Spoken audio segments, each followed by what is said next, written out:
السلام عليكم البنات، ان شاء الله تكونوا بخير. هاني عاود جيت وجبت معايا وصفات تحتاجيها وكالعاده على ضمانتي. قبل ما نبداو في الوصفات، ماذا بيا تشاركوا في القناه تاعي وتزيدوا دعموني وتشجعوني، وماذا بيا تاني نشوف تعليقاتكم، سواء ابداء راي ولا تشجيع ولا كيما كانت. نبداو على بركة الله، صلوا على رسول الله. شوفوا لي هذا التوراق وهذا الشبوب وهذا البنون. هيا نروح نوجدوا عجينة المورقة اللي خدمت بها هذا المملح، عجينة ناجحة 100%.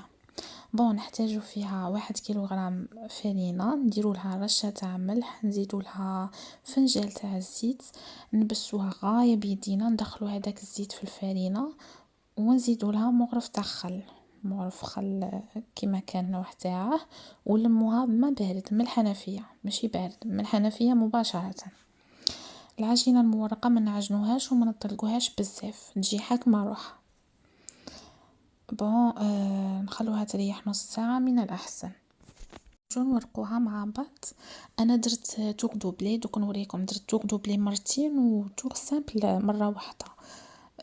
شوفوا معايا الطريقه اللي حليناها. حليناها على شكل مربع كبير، وربينا الزبده تاعنا. انا استعملت زبده باريزيان واللي كان الزبده اللي كاين، مهم تكون زبده توريق. ربيتها بالخشينه، حليت كما راكم تشوفوا، ربيت الزبده وحليت في الوسط وجبت كيما في الصوره. طويت وقعدت نقلع في الفرينه الزايده. هذه الطريقة أنا جربتها أول مرة وصدقت لي، وشفتوا كيفاش جاتني المملحة شابة بزاف. على قلت نسيها مع خواتاتي. هنايا عاود كي طويناها على شكل مربع صغير، جبناها وبدينا نحلو بالطول بعد ما درنا الفرينة من تحت باش ما تلصقناش العجينة تاعنا، ومن الفوق تاني باش ما يلصقناش الحلال. انا بلون دو طرافاي ما ساعدنيش بالطول. قلبت العجينة كما شفتوا، نحلوها بالطول هكا ونديرو توغ دوبلي تاعنا. تبعوا الطريقه، نطوو من اليمين شويه ونزيدو من اليسار شويه، نزيدو نطوو من اليمين ومن اليسار ونخلو فراغ صغير بيناتهم باش نطوهم على بعضهم، نطبقوهم على بعضهم. نقلعوا الفرينه الزايده دائما ونخلطوها ونخلوها ترتاح 5 دقائق. نعاودو نجو هنايا نديرو تاني نحلوها بالحلال المره الثانيه بعد ما نديرو الفرينه من تحت كالعاده باش ما تلصقناش، ونحلو تاني بالطول ونزيدو توغ دوبلي للمره الثانيه.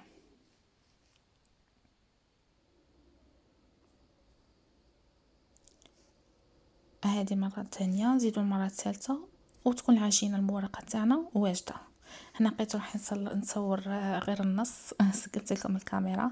ها هو التوغ دوبلي الزاوج من اليمين واليسار، ونزيدو من اليمين واليسار فراغ في الوسط ونطبقوهم على بعضهم تاني، نخلوها ترتاح 5 دقائق. هنايا عاود صايره هي ريحت لي انايا وجبتها باش ندير لها التوغ سامبل تاعنا وتكون واجده. اني نحل فيها الفرينة دايما نستعملوها، لكن نصيحة ما نخلوهاش في العجينة، توجور نمسحوها كي نجو غادي نطبقوا العجينة تاعنا. ولو كان تستعملوا هذه الطريقة ما غاديش تعياو مع التوريق تاع العجينة والضريب غادي تجينا سهلة، سورتو كي تخليها تحت ترتاح 5 دقائق في كل مرة. هذا هو التوغ سامبل تاعنا اللي يجي فيه 3 طبقات. الاولى اللي كنا مفرشينها، هذه الزوجه اللي طويتها، وهذه الثالثه. نمسحوا الفرينه الزايده وراهي واجده معنا العجينه المورقه تاعنا. دوك نوريكم كي خرجت لي. فوالا هاد التوراق باين مستف كلش باين. هنايا جينا للطبق اللي راه طوندونس في هذا رمضان 2026، هو طبق الموسكوتشو المالح. نحتاجو فيه دجاج مفروم، نعطروه بالمعدنوس، بصل مرحي، الحرور، الكركم، كيلي دجاج، 2 سنات ثوم، شويه ملح والزيت، ونشكلوهم كريات كما راكم تشوفوا. نقلوهم في الزيت. نكونوا انا قليتهم في الزيت. كنت ديجا قليت البطاطا تاعي على شكل مكعبات صغيره. نجيبوها نزيدو معاها معدنوس، زوج مغارف شابلور، مغرف كبيرة فخوماج للطلي، وزوج حبات بيض حتى 3 حبات. انا كانوا عندي زوج كبار، درت زوج حبات بيض كبار. بون نجو نديرو التوابل: حرور، كركم، تابل فخيت اللي انا مبريباريه وحدي في الدار، واذا بغيتو تعرفوا فيه ماذا بيا تشاركوني، تخلوا لي تعليقاتكم نشاركه معكم ان شاء الله. بون زدت الملح، نخلطوا كلش ونجيبوا المول تاعنا. انا استعملت هذا المول، درت فيه بابي كويسون. نديرو الطبقه الاولى تاع الفخيت تاعي، ونزيدو الكريات تاع الدجاج اللي كنا قليناهم قبل، ونكملوا نعمرو بالخليط تاعنا، وندخلوها للفور قسم ما يطيب البيض برك، باسكو راه عندنا كل شيء طايب. وهنا في نفس المقله اللي كنا قلينا فيها الكريات الدجاج، نجيبو شامبينيون، حبات شامبينيون نحمروهم، ونزيدو لهم كريم فريش، ونزيدو كريات الدجاج اللي بقاو لنا. ها هو الطبق تاعنا في الطاب ديجا درنا في طبق التقديم.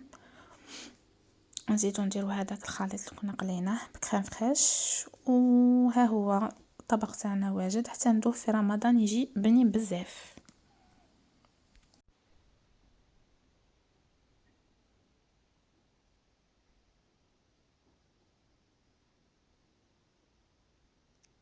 ودرك نروح نحضروا تشيز كيك بدون جيلاتين ولا جبن ماسكاربون. كريمه ساهله ماهله بنينه بزاف، تكون متوازنه سورتو في الذوق تاع اللي بين حلو ومالح ان شاء الله. بون هنا انا جبت 250 غرام هذا البسكوي اللي عندنا، درت له 80 غرام من الزبده الدائبه، وبلاطيتها في هذاك لو مول باردون، بلاطيتها في هذاك لو مول، وانتم تختاروا اي مول عندكم. هنا للكريمه تاعنا جبت نص كاس تاع كريمه سائله، طلعتها واحد 3 مينوت ولا. ابري جبت هذا الجبن، هذا الجبن اللي وريته لكم في الصوره راهي بيسموه، درت 2 علب تاني، ودرت كاس شونتيي مع نصف كاس تاع حليب بارد، طلعتهم غايه. ابخي درتهم فوق هذاك لو بسكويت تاعنا، بلاطيتهم بيان، سقنتهم ودرتها في الفريجيدير 4 سوايع. ابخي درت لها كريمه البندق هذه، وها هي النتيجه تاعنا تاع التشيز كيك بكريمه سهله مهله، ما تكلفش، ما فيهاش جبن ماسكاربون، ما فيهاش جيلاتي، وتجي بنينه بزاف سورتو. بصحتكم الشيرات، يدوم هناكم ان شاء الله، ان شاء الله تكون عجبتكم وصفة.